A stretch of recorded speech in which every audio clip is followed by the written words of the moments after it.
Welcome to tribe and caste series. आज हम बात करेंगे कंबो या कंबोज कबीला के मुतालिक। कंबो पंजाब की ज़ातों में से बहुत पुरानी ज़ात है और सदियों की तारीख़ पर मुहित है। देखते हैं कि मुख्तलिफ़ तारीख़ दानों ने कंबो कौम के मुतालिक कितनी जानकारी हम तक पहुँचाई है। सबसे पहले ईडी मैक्लेगन और एच ए रोज़ अपनी किताब द ग्लॉसरी ऑफ ट्राइब्स में लिखते हैं, कंबो पंजाब की उम्दा तरीन ज़रई ज़ातों में से एक है।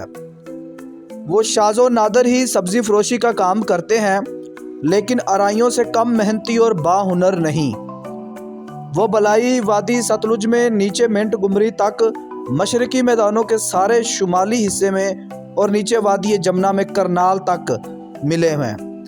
ख़ास तौर पर कपूरथला में इनकी तादाद बहुत है। लगता है जमुना के कंबो इसी वादी में मगरब से नकल मकानी करके आए और कुछ अरसा पहले वहाँ पर पटियाला की शुमाली खित्तों से थानेसर और दरिया के दरमियान वाक़या घने ढाक जंगलों में बहुत बड़ी तादाद में उमड़ कर आते रहे। मिंट गुमरी के सतलुज कंबो दो शाखों में तकसीम है, एक वो जो मुल्तान के इलाका से ऊपर दरिया की तरफ और दूसरे जो कपूरथला के नवाह से नीचे वादी में आए हैं। दोनों नकल मकानियाँ सिख दौरे हुकूमत में वकूफ़ पज़ीर हुई।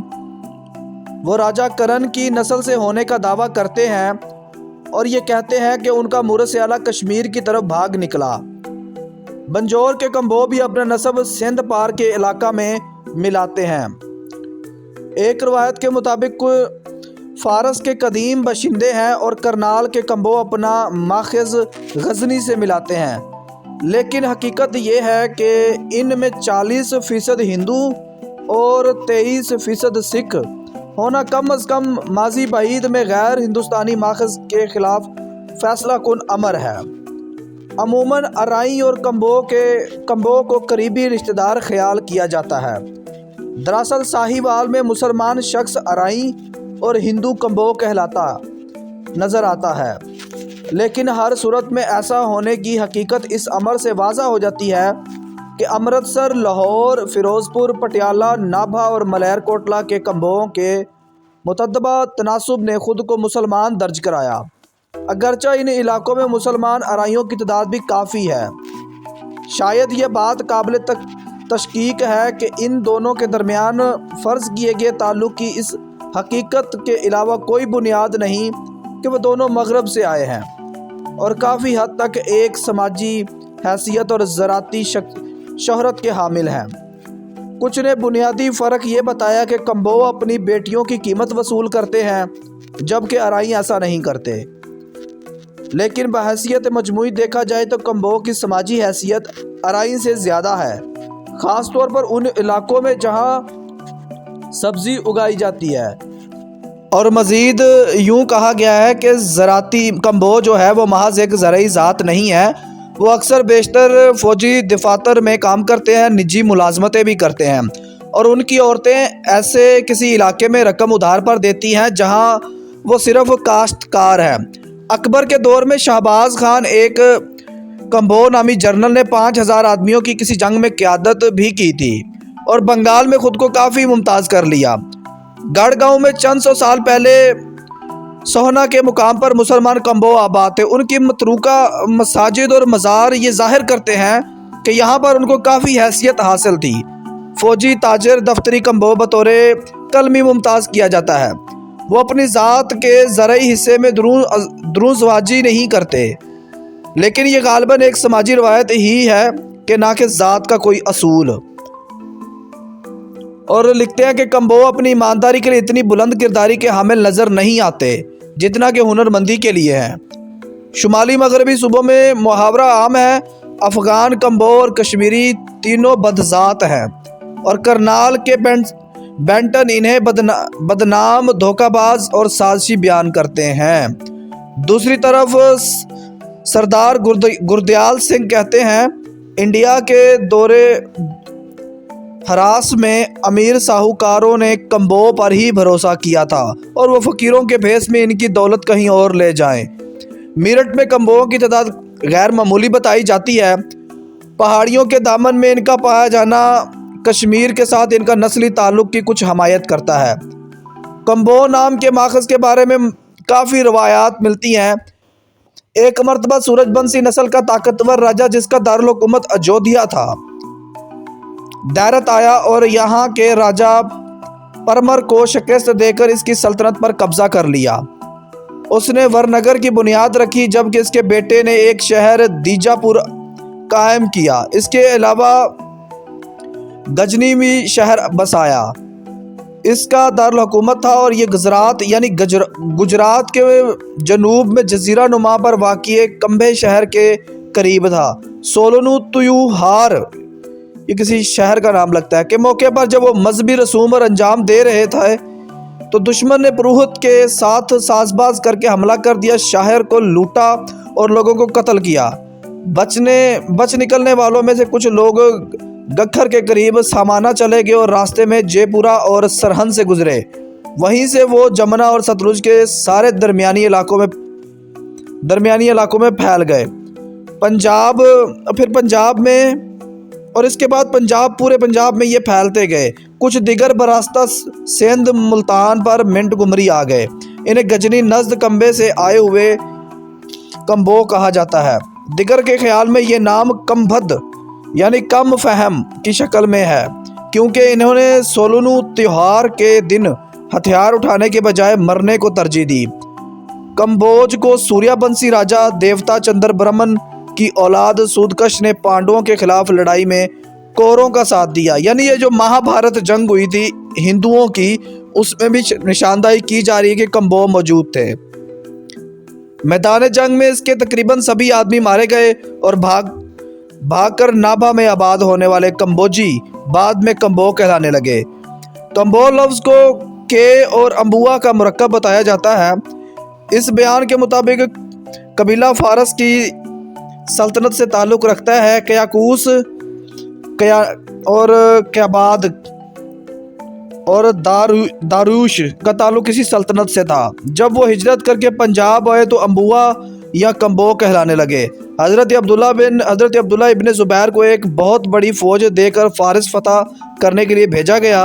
उन्होंने वहाँ क़याम करके दरिया के किनारों पर मुतअद्दिद झोंपड़ियाँ तामीर की। अहले फ़ारस उनकी ज़ुबान अरबी नहीं समझ सकते थे, चुनांचे वो कम गो बन गए और इब्ने ज़ुबैर की फ़ौज में कई अकीदों के हामिल लोग शामिल थे। कुछ अर्सा बाद इनकी आबादियाँ तबाह हो गईं और वो हिजरत कर गए।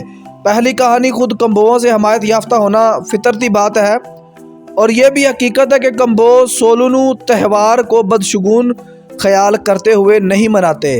वाहिद काबिल गौर नुक्ता है कि इन लोग की कहानियों में कम्बोज के बादशाह सूदकश या सूदकशना की जानिब इशारा है। ये सल्तनत पहाड़ों के दामन में थी जहां अब अटक रावलपिंडी अजला के शुमाली सरहद है। दरियाए सिंध ता जहलम महाभारत के मुताबिक इस बादशाह ने यूनू और शुकू पर मुश्तमिल एक फ़ौज कौरों की मदद को भेजी थी, लेकिन मबोज या कम्बोज एक कबीले का नाम भी मालूम होता है। ये हकायक इसके रवायत के मुताबिक रखते हैं कि कम्बो कश्मीर से आए। इसके अलावा कम्बोओं और कामोजों को एक ही करार देने की कोई वजह नहीं मिलती और अमर वाज़ेह है कि इनकी गोते ब्राह्मणों और क्षत्रियों की गोतों के साथ साथ मुताबिकत रखती हैं। कम्बोओं की ज़ैली शाखें काफ़ी तादाद में हैं। सबसे कसीर उल तादाद शाखें ये लिखी गई हैं थिंद, जोसन, जोरा, दोहत, महरूक, सिंधे, जम्मू, झंदे और उन्माल। यानी कि ये कम्बो कबीले से निकली हुई शाखें और इनको ज़ैली शाखें कहा जाता है। मजहबी एतबार से कम्बो बिलखसूस मशरक़ में हिंदू, खसूसन सिख अजला में सिख, जबकि चंद एक जैन और बहुत बड़ी तादाद में मुसलमान हैं। मुसलमान कम्बो लाहौर में हैं। इन्हें अराइयों से तमीज़ करना मुश्किल है। यानी अराइयों में और कम्बोओं में जो लाहौर में आबाद हैं इनमें फ़र्क करना बहुत मुश्किल है। लेकिन सिख कम्बो मुसलमान या हिंदू कम्बो दोनों से बेहतर है। वो सब्ज़ी उगाने वालों की हैसियत में अराइयों का हम पल्ला है और आम काश्तकारी में सिद्धू जट से कमतर नहीं है। एक तरफ तो ये कहा जा रहा है कि वो अराइयों के हम पल्ला है, दूसरी तरफ वो जट कबीले के जट कौम का कबीला सिद्धू से वो कमतर नहीं है। ये मतलब अजीब उन्होंने मनकत बनाई हुई है। البتہ وہ جسامت میں کچھ چھوٹا اور جٹ کی نسبت کم ذہین ہے۔ 1904 میں چناب کالونی میں سکھ کمبوؤں کی تعداد 10,000 تھی۔ ہندو کمبو جنیتو پہنے ہوئے اور نہ ہی کہ چوکا کی تطہیر کرتے ہیں، اور لکھا ہے کہ بیوہ کی دوبارہ شادی ممنوع ہے۔ کمبو قبیلے میں بیوہ کی دوسری شادی نہیں کی جاتی۔ اس کے علاوہ ایک اور تحریر ملتی ہے کمبو قبیلے کے متعلق، اور وہ کچھ یوں ہے کہ ہندوستان میں کمبوجوں کی اہم ترین گوتے تھند ہے۔ تھند خود کو راجہ کرن کی اولاد کہتے ہیں۔ تھند اپنی اولاد کو جو لوریاں دیتے ہیں اس کے الفاظ کچھ پنجابی کے ہیں، وہ اسی تھند راجے ہیٹ گھوڑے تازے چاندی دیاں پوڑیاں سونے دے دروازے، یہ وہی ہے جو ہر کسی کے گھر میں ہوتی ہے۔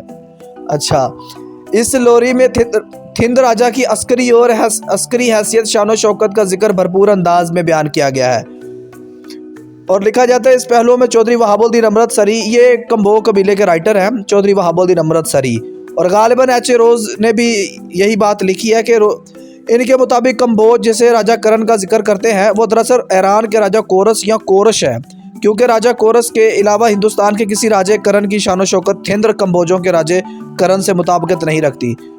چودھری وہاب الدین امرت سری کے مطابق کورس جو لفظ ہے وہ ایران سے نکل کر ہندوستان جب پہنچا تو وہ کورس سے کورش اور پھر کورش سے کرن ہو گیا، یعنی جس کرن کو جٹ اپنا آباء و اجداد میں شمار کرتے ہیں یہ اس کرن کا نام نہیں لیتے، بلکہ یہ ذوالقرنین سکندر سائرس اعظم جن کو کہا جاتا ہے یہ ان کا نام لیتے ہیں، کہ جو سائرس اعظم ہے ذوالقرنین جن کا قرآن پاک میں بھی ذکر ہے، یہ کہتے ہیں کہ یہ ہمارے آباء و اجداد میں وہ ہیں ذوالقرنین ہیں، حالانکہ اس کا کوئی دور تک کوئی تعلق نہیں ہے، لیکن اللہ عالم اگر یہ سچ ہے تو وہ کہتے ہیں کہ ہم نے اپنے بزرگوں سے پوچھا کہ ہم کہاں سے ہجرت کر کے آئے تھے، تو اس کے جواب میں وہ بتاتے ہیں کہ ہم گڑھ گجنی سے یعنی غزنی سے ہندوستان میں آئے ہیں۔ گڑھ گجنی برصغیر میں موجود ہے، اس کے ساتھ کمبوجوں کا کوئی تعلق ثابت نہیں ہوتا، لہٰذا سمجھ یہ آتی ہے کہ کمبوج جس گڑھ گجنی کا ذکر کرتے ہیں دراصل افغانستان کا شہر غزنی ہے، گویا کمبوج غزنی سے ہوتے ہوئے ہندوستان میں داخل ہوئے تھے۔ اس لحاظ سے چودھری وہاب الدین امرت سری کمبوجوں کو خشکی اور سمندر دونوں طرف سے ہندوستان میں داخل ہونے کی تحقیق درست معلوم ہوتی ہے۔ اور کمبوج قوم کا شجرہ نسب کچھ یوں ہے کہ حضرت آدم علیہ السلام سے جا کے کافی آگے حضرت نوح علیہ السلام آتے ہیں۔ نوح علیہ السلام کے 3 بیٹے تھے، سام، حام اور یافس۔ حام کی نسل سے بیٹے ہوئے ہند، اور ہند کی نسل سے 4 بیٹے ہوئے، پورب، بنگ، دکن، نہروال۔ اب یہ جو نہروال تھے، نہروال کی نسل سے 3 بیٹے ہوئے، بہروچ، کمبوج اور بلہراج۔ یہ کمبوج جو تھے اس سے کمبوج قبیلہ آگے چلا۔ اب کچھ رائٹر یہ بھی کہتے ہیں کہ کمبوج جو ہے وہ چندر بنسی جاٹ ہے، اور کچھ یہ کہتے ہیں کہ یہ سورج بنسی جاٹ ہے، اور راجپوتوں کا دعویٰ ہے کہ کمبوج جو ہے وہ راجپوتوں کی ذیلی شاخ ہے یا گوت ہے، جبکہ کچھ کمبو خود کو نہ جاٹ کہتے ہیں نہ راجپوت کہتے ہیں، بلکہ وہ کہتے ہیں کہ ہماری ایک الگ نسل ہے، ہم آریائی نسل سے ہیں، اور ان کے قبیلے سے ذوالقرنین سکندر سائرس اعظم ہوئے ہیں، اور بہت ساری شخصیات کا دعویٰ کرتے ہیں کہ یہ ہمارے کمبو تھے۔ مہابھارت کی ہونے والی جنگ جو ہندوستان میں ہوئی تھی اس میں کمبوجوں کی بھی کچھ تعداد بتائی جاتی ہے، کمبوؤں کی، واللہ عالم یہ وہی کمبو ہیں یا کوئی اور ہیں۔ یہ تھی وہ جانکاری جو ہمیں مختلف ذرائع سے ملی اور ہم نے آپ تک پہنچائی۔ کمبو جاٹ ہیں یا گجر ہیں یا راجپوت ہیں یا کمبو ایک الگ نسل ہے، یہ تو اللہ ہی بہتر جانتا ہے، لیکن کمبوؤں کی اکثریت خود کو جاٹ کہتی ہے، اور پھر کچھ راجپوت بھی کہتے ہیں، اور کچھ اپنے آپ کو ایک الگ نسل بتاتے ہیں، اور بہت سارے جاٹ قبائل ہیں وہ کمبو اپنے ضمن میں لیتے ہیں کہ یہ ہماری ذیلی گوتے ہیں، جن میں سپرا، بسرا، ہنجرا اور کافی سارے قبائل ہیں جو کمبو کہتے ہیں کہ یہ ہمارے ہیں۔ بالکل ایسا نہیں ہے، کمبو ایک چندر بنسی جاٹ قبیلہ ہے جو ہسٹورینز ہمیں بتاتے ہیں۔ باقی کچھ کتابیں ہمیں ایسی بھی ملتی ہیں جو کمبو کو ایک الگ ذات بتاتے ہیں، اور یہ جتنی انفارمیشن ہمیں ملی ہم نے آپ تک پہنچا دی۔